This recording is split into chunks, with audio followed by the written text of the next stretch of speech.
What's going on, guys? Christian Belay here with the Denver Nosebleeds. I'm not in my typical Avs gear. I was watching my Michigan Wolverines beat up on little brother Michigan State, but I was still able to watch the game tonight. The Avs beat the Carolina Hurricanes 6-4.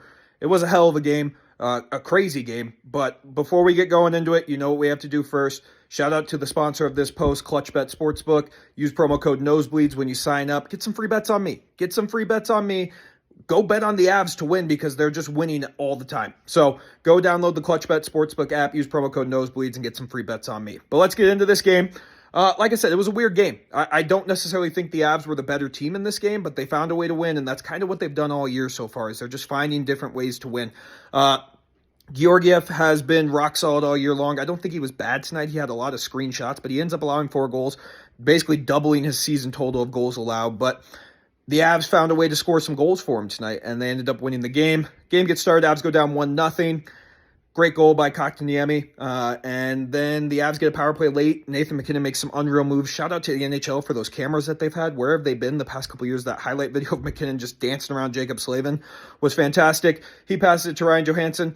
He possibly kicked the puck in, but it counts the same. So the Avs tie the game at 1. Go into the second period. Logan O'Connor. The dude scores nothing but shorthanded goals. He scores another one for the 3rd straight game. He ties Joe Sakic for the most consecutive games with a shorthanded goal. 3 goals for Logan O'Connor this year is crazy. We talked about it on the podcast. We don't know how many he's going to score, but if this dude figures out how to score goals, he could get like 10 to 15 this year. So shout out Logan O'Connor, makes it 2-1. The Canes then go and score 2 back-to-back, take a 3-2 lead. And then Freddie Olofsson gets his first as a member of the Avs, ties the game at 3. Nathan MacKinnon scores to make it 4-3. I'm missing a couple. Lecky had a goal to make it 5-3, and then Mikko Rantanen made it 6-3 at the end of the second period. 5 goals in the second period for the Avs. It was an absolutely unreal period. Get to the third period, the Avs were playing it a little bit cautious. The Hurricanes scored 1 to make it 6-4. It was an absolute piss missile by Jacob Slavin.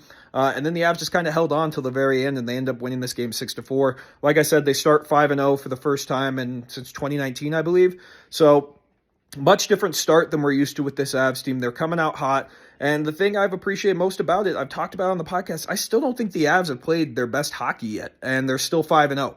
They're just finding ways to win these games. Just what good teams do. And all that's going to slow this team down is injuries. That's the only thing that's going to slow this team down is injuries. So they look really, really good right now. Bo Byram is still struggling a little bit. As Avs fans, we don't need to freak out. He's going to get it together. It's a 5-game sample size. He's taken like 7 penalties. He's going to figure it out. Just give him some time. They ended up moving up Manson to play with Girard, which I don't hate. That's what Griffin and I were talking about on the podcast too. You need to split up Girard and Byram. They just don't work together, and I think you get a better version of Sam Girard when that happens. So, yeah, power play was fantastic tonight. I believe they went 3 for 5. Just what I said at the beginning of the year, I think this power play is going to be clipping at a 30% by the end of this year. So they helped the average tonight, that's for sure. And, yeah, they beat a good Carolina Hurricanes team. I know they were missing some players, but the Avs still found a way to win, 5-0, and we're going to take it to the bank. So we'll get ready for the game on Tuesday against the New York Islanders. That's always a tough place to go into. The Avs have a chance to set NHL history by winning their most consecutive road games in NHL history. I'm pumped to watch that. But, yeah, let's go Avs, baby. Another win. Use promo code Nosebleeds when you sign up at ClutchBet Sportsbook. And I'll catch you all on Tuesday. But until then, let's go Avs.